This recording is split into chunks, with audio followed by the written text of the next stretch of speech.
dogs. So I made some baked beans. I just did them on top of the stove instead of baking them.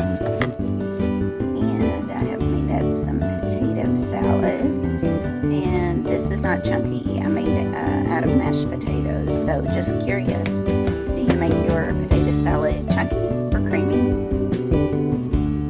Charcoal is almost ready. You can see there on the sides where it's getting red and it's coming up. And then we'll be ready to roast some onions.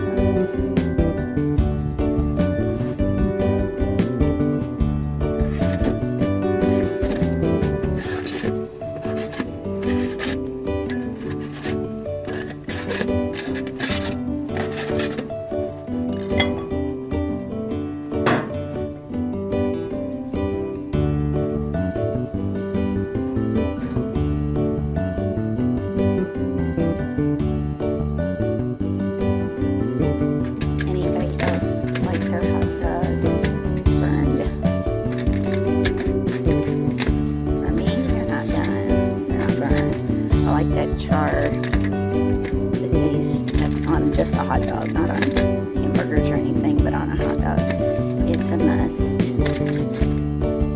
Okay, so here we are, baked beans, potato salad, and some burned hot dogs, just like I like them. I hope everyone has a fantastic and safe holiday weekend.